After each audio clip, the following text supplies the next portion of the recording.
All right, guys. Cristian Alvarez with Kick Sports here with the president of one of the newest combat sports companies in the United States, Husky Fat, out of OKC, right? That Oklahoma. was just OKC, out of Bricktown, OKC, one of the biggest things in kickboxing right now in the United States. And we have a new star out of the United States in Mason Strodtman fighting at the K1 Max 2025 this year. And with you, I have the guy who makes it all happen, Mr. Scott Jones. How's it going, sir? Hey, Cristian, what's up, man? Thank you for having me on. Thank you for being here. Thank you for doing this whole thing, because with the new things in combat sports, we got so much stuff going on: karate combat, armored MMA, bare knuckle, MMA, boxing. You are being a big trailblazer in a often underrated combat sport in kickboxing, a thing that America used to dominate 40, 50 years ago, but now it's a relic of the past. So to ask you, if someone were to look at Husky Fat, because it's got a unique design, a unique name, the cool spinner belts, how would you describe Husky Fat, just in a couple paragraphs? What is Husky Fat, boss? Well, there's layers to Husky Fat. It's not just one, but if I had to describe one, is we're looking for the next great American striker. That's what, if you're narrowing down to what the true, what Husky Fat is about, we're looking for the next great American striker. That's what we're looking for. You had mentioned Mason Strodtman, who won our K1, basically was the unofficial United States World Grand Prix. Our Grand Prix won that, and it is fighting in the World Grand Prix coming up here in September. We'll see. He might be the next one. We'll see. But our goal from day one, starting Husky Fat 1, was to provide was to provide an outlet for different nonprofits. We do sponsorships for different nonprofits, raise money for them, and then number 2, to look for the next great American striker. And so far, we've been doing well at both. Awesome, absolutely. And an interesting thing about that is not only because you can't dive, fans like me, I'm a big kickboxing fan, got my Waco USA shirt on, but a thing that makes you Husky Fat unique, just looking at it, and I want to get your take on this, is honestly the best strikers, at least in Muay Thai, because Muay Thai right now is popping up in America with Warriors Cup, is that you stand alone in terms of the kickboxing scene and looking for that American striker and cultivating this relationship with Japan. But it came from an unlikely place, that being that middle point between the South and the Midwest in Bricktown. So oftentimes when you think of Muay Thai kickboxing, you're thinking of the coastal states, not the heartland of America, right there above northern Texas, right at the bottom of the Midwest. So what made, because me, I'm a Midwest guy myself, I'm from Illinois, what inspired you to just start this whole organization and nonprofits and make you say, hey, I want to be the place where the best American strikers can just expose themselves and find the pathway to the most unlikely doors? So what inspired you to do that, especially in a place like OKC in Oklahoma, a place not known for that? Well, I had an old friend of mine.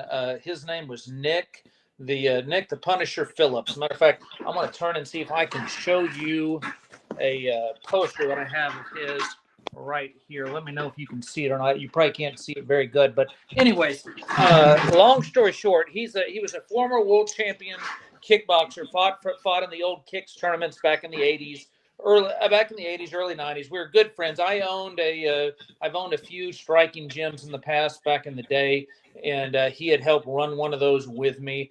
And long story short, the man was one of those freaks of nature. He was about 6'4", 250 pounds, not an ounce of fat on him, but could punch like a heavyweight and move like a lightweight. So he was one of those freaks of nature. But long story short, the guy was in his mid-50s, still training twice a day, still sparring kids in their 20s, and came down with pancreatic cancer. 3 months later, he was gone. So we're talking about somebody who didn't drink, didn't smoke, took care of himself, and in order to, 1, raise awareness for pancreatic cancer, and then 2, also honor our friend and our legend, we decided to put together a charity fight night. We decided to do kickboxing just because I love kickboxing. I mean, there's no other way around it. And I like it. Kickboxing is not the only combat sport I watch. I'm a fan of the arts, but kickboxing has a special place in my heart. And man, we had so much fun doing it. The fights were so good that we decided, you know what, why don't we do it again? And again and again and again. I think here we are now on, I think this will be show 14 or 15 is what I think it'll be. So we've moved on, but that is what originally got us started. Tribute to my friend who is a former champion kickboxer, and we've just taken it from there. Awesome. Absolutely incredible backstory, because one of those things where I see that all these amazing legends of the past, or the 80s, the 70s, the American kickboxing scene, as they called it, or full contact karate, as it still exists under the Waco pro rule set, and the amateur are slowly fading away, unfortunately, with time. And like the great legends, heavyweight legends, the most famous one, Dennis Alexio. So it's a wonderful thing that you're doing this. But that also raises the question, because you also follow the trends. You show a lot of intelligence, I think, because since one championship showed up, obviously they're the trailblazers. They're the biggest promotion that comes to overall striking, kickboxing, and Muay Thai. They set the standard in terms of like including the MMA gloves into striking, and Rise, Infusion, Glory, even K1 with their Crush. And I'm sure you're associated with them because you got the whole Texas is the world. You're making K1 shows. Husky Fat is now doing the whole boxing glove versus MMA glove rule sets in the Husky Fat kickboxing ring. So did you just figure that it'd be a good way to just introduce that rule set here to the United States, see how different it is? Because watching your last card, Free Cheering Ghost Fights, it was very hectic. It was crazy. It was an absolute brawl, and it doesn't detach from any of the skill of it at all. It's just a whole different game. You have to block differently. So did you just follow that trend? Did you just realize, hey, MMA gloves and kickboxing could be the most exciting thing right now? We got to give it a shot. So what was that mindset between having the two styles of kickboxing? Honestly, man, you pretty much hit the nail on the head right there. I'm a big fan. I'm a big fan of ONE FC. I saw what they were doing with the small gloves in Muay Thai. I was able to get now. It's still not sanctioned in every different state. We're not having a small gloves bout on the Texas card just because it's not sanctioned in Texas yet. But I was able to get it sanctioned here in Oklahoma. I've got enough pull out here to be able to do that. And man, to be honest with you, I was a little bit, the first time we did it, I wasn't sure how it's going to go just because eye pokes, different things like that, man. But we've had a great response. We've had a great reaction to it. We haven't had a lot of people tied up in clinches or anything like that. People are just using it. One, there's a big deal with guard blocking, hand manipulation. You can do some stuff with some open-faced 4-ounce gloves that you can't do with a traditional 10-ounce, 8-ounce, or 10-ounce glove. And the action's been insane on those bouts, and we're going to keep them going, man. We love it. We kind of set it off as almost a separate division from in other words, we have our big glove division, we have our small gloves division. So we might have matter of fact, we do right now. We've got a small gloves 155-pound champ, and we've got a small glove, and we got a regular gloves 155-pound champ. So we've kind of set it up as a separate deal, but man, it's taken off, to be honest with you. We love it. Oh, no, absolutely. The shows are wonderful. I've watched the last two events, the one back in May, especially awesome. But that also raises a question, because a lot of people are wondering, you as a guy, a real insider when it comes to the kickboxing scene here in the United States, is that, and again, this might be not a controversial question, but one that you might not be able to disclose. How exactly did you manage to cultivate a relationship with Japan? A nation, especially Japan, the K1, the Rise scene, they're a lot more insular than places like Glory or even ONE, where ONE really tries to appeal to the Western audiences, Glory in Europe, and K1 in Japan usually tries to keep to itself. It's normally even hard to watch their events. So how exactly did you manage to find a link to K1, a place where there hasn't even been an American champion at all in K1? Nope. So that's a strange thing. I was always wondering, how exactly did you do that? Man, it's like the old saying goes, it's not always what you know, it's who you know.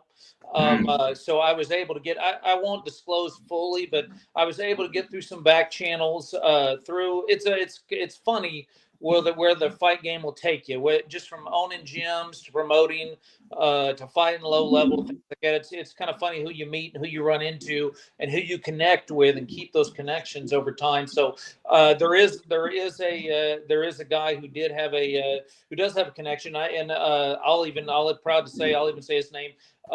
Coach Stephen Wright out of the War Room in Fort Worth, Texas. He's got a lot of high level guys that train out of there. A lot of UFC fighters. He was known. He was the striking coach for Johnny Hendricks when he was champion in the UFC, and he's got a few other guys, and he's had a few striking dubs there. But he had cultivated a little bit of a relationship, kind of a backdoor channel with K1. I'm friends. I've put a lot of the War Room's fighters on my card. You'll see War Room fighters fighting on this upcoming K1 card just because their level of striking, their level of coaching. So I put a few on, so I got to talking to him, and I became a friend. And then over time, we just talked more. Then It just I mentioned him one time about trying, because I'd been trying to find a way in to talk with K1, and he happened to have the way in, and the rest has been history, man. So far, so good. We're making history and continue to make it. Oh, absolutely. Again, this is a not necessarily pioneering, but a resurrection of sorts. Again, if you know the history of karate, which is obviously the progenitor of what we call kickboxing in America, how it spread all over, how it evolved into point fighting, then slowly died out with MMA, and then now it's coming back, especially with the growth in the combat sports and the kickboxing, and now with Husky Fat. It's absolutely wonderful. And with that, with this seeming resurrection that you guys are pioneering down there in OKC, where do you see, because again, you have this connection with K1, you managed to find all these things come together, and you have this wonderful base. So where exactly, and again, this might be a bit of an ambitious question, and you've probably thought about this, where do you see something like Husky Fat in 5 to 10 years? From being this nonprofit charity organization trying to build stuff to now giving opportunities, a pipeline to the most prestigious, most legacy building kickboxing event in the whole world, winning the K1 belts, the oldest one. So did you ever think it'd be there? And where do you see it being in 10 to 15 years? God willing, it stays alive, finds success, becomes more profitable. Where do you see it, sir? Honestly, I see it as I see it developing now. Husky Fat Promotions, it will be the name when it comes to striking in the United States. There's no other. There's going to be other promotions out there, and there's plenty of other great promotions out there. But as far as our goal has been, it hadn't been from day one. It's just kind of developed over time once we realized what we have there. But I fully believe that we are going to be, when people mention striking in the United States, Husky Fat Promotions will be the promotion that's putting on those events 100%. So 5 to 10 years from now, I expect us not just to be, I mean, we are slowly expanding out regionally, but I expect us to be putting on shows all over the United States, and the hundreds of thousands of viewers watching, man. That's just how it's going to be. Hell yeah, God willing, it happens, boss. Bring back kickboxing, and that makes you. That raises another question: trying to find that great American fighter, because again, like we're not doing hot in terms of the kickboxing. Muay Thai, Mexico has a couple stars in one. Even Canada, Jonathan DeBella, the great Gabriel Varga, and of course Bazooka Joe Valtellini. And we, the United States, one of the greatest nation in the whole world, we have not found that star in a nation full of 300 million people. However, the closest thing we have is Mason Strodtman, and he is in the K1 Max, one of the most stacked K1 Maxes I've seen in a while. This K1 Max can have Jorah Kopayan, Ouyang Feng, Daryl Verdonk, Stoyan Koprinleski, last year's champ, Kasper Muzitsky, Kaneko. So many incredible talents in such a stacked tournament. And now he gets to prove himself on that stage, because when he won the Husky Fat tournament, he was ripping through everyone, man. He absolutely knocked everyone out, made it look easy. And when I saw it, I was like, wow, my guy's got to fight like this, because I coach too every now and then. So it's one of those things where, like, how do you see Mason to do in this tournament? Because it will not be easy. As talented, as incredible as he is, the K1 Max is the prestigious title that has been won by Masato Kobayashi. It's been won by Buaka and many other greats. The 2000s, 2010s. Although he won't be fighting under the Husky Fat banner, now under the K1 proper banner, how do you think Mason Strodtman will perform in this super stacked tournament? Well, it's hard to say. I mean, obviously, it's hard to say who's going to win the tournament and who's going to come out on that. I will tell you this. Mason, he's just different. There's something about him, whether it's something born with, something ingrained, something a little bit both. He's just different. His mindset's different. I was by a gym where he was training at the other day, and they were just doing Dutch drills, and his striking's precise. Even whenever it's a Dutch drill and you're not going 100%, you look at his partner's having to shake out his leg in between rounds. You understand what I'm saying? So he's very precise with his striking. There's no wasted movement. He's right on that nerve every time he lands. Still going on about him. We'll find out where Mason's at on an international level. On a national level, the United States, I've not seen anything quite like that, because he went through 3 veteran guys with a lot more fights than he had, a lot more fights than he had. For example, the second fight he went through, Eddie the Sandman Sims, he's fought for us a handful of times. Great guy, great fighter, tough, gritty, known for his toughness, known for his durability. He started the fight game a little bit later on in life, so he doesn't make up for muscle memory wise. He makes up for it with his toughness and heart. He'd never been stopped in over 40 fights, and you saw how easy Mason put him away. Yeah. So, as a matter of fact, I don't even think he'd ever been knocked down in 40 fights, let alone stopped. So, we're going to see where Mason's at. I think personally, I think he's going to represent the United States well. I see him. I'm not saying he's going to win the tournament, but I see him going far. And I see his work ethic, and K1 better be ready, man, because this kid's going to be ready. This kid lives and breathes the fight game. Everything, he's training 3 times a day. His job is training kids. He's a trainer at his gym, so he lives in the gym, and he's young and motivated, man. So I'm as excited for this K1 Max, not just because Mason's on it, just because, like you said, it is absolutely stacked. But I'm as pumped for this. I'm as pumped for this tournament as I've been for one in a long time, man. Absolutely, and we wish the best to Mason, representing the great US of A. I got my Waco Kickboxing USA shirt on, Yeah. so obviously I'm always going to be biased towards the American guys, and normally we don't do well, so I'm normally sad. However, Mason's going to. I believe in this guy because I see that talent, I see that power, I see that dog in him. Absolutely. So it's one of those things we're rooting for him, praying for him. But now, another thing to ask when it comes to especially creating excellent talent like Mason Strodtman is that kickboxing is a big, big worldwide sport, with the exception of us, unfortunately. Big in Europe, big in Asia. And the big thing that makes especially large sports like Muay Thai, kickboxing, boxing, and MMA now especially, is regional promotions and regional talent. Now, admittedly, we're not on the level of Japan and Europe, unfortunately, for one of many different reasons. However, a goal for Husky Fat is it to essentially be that promotion to the way LFA works for the UFC, the way these feeder promotions work for the UFC, the way these European Commonwealth titles work for boxing, to be that promotion that, although it might not be world level as we speak, it can absolutely be a way to say, if you're a Husky Fat champion, you're on that world level. Next stop, the Glory title. Next stop, the ISKA title. Next stop, whatever title it is that the fighter is seeking, to be the American promotion in striking, in 4-ounce MMA kickboxing, and obviously boxing glove kickboxing. Is that the goal for Husky Fat, to be the American kickboxing promotion? Because it sounds like it. If not, I could be incorrect. No, Absolutely. that's 100% it. We want, like you said, with MMA, and I watch, I follow MMA to a certain extent. There's a ceiling in MMA, right? Nobody's surpassing the UFC anytime soon. They're just not here. There's not. They've got a well-oiled machine. They've got it down.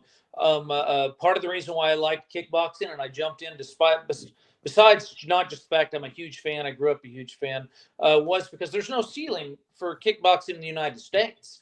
Everybody, like you said, it's almost like a forgotten sport that's slowly come back around. The most you've seen recently is you'll see some kickboxing. You see these local or regional promotions that'll throw a hodgepodge show together. You might have 5 or 6 MMA fights, 2 or 3 kickboxing fights, a couple grappling matches, but nobody is doing pure striking, pure K1 striking. And so absolutely, man, our goal, once you mention striking, I want our name up there with the 1FCs, with the Glories, with the K1s. It's going to be, these ones are global, and the United States has Husky Fat Promotions. That's where we want to be. Yes, sir. Absolutely. That's an incredible goal, very achievable goal, and I really hope you guys reach it, because we got to bring the greatest combat sport in the world back from the dead in the United States. So absolutely, I'm going to tune in for every one of your shows, and I hope everyone at home tunes in for the next Husky Fat event. Speaking of the next Husky Fat event, it was postponed.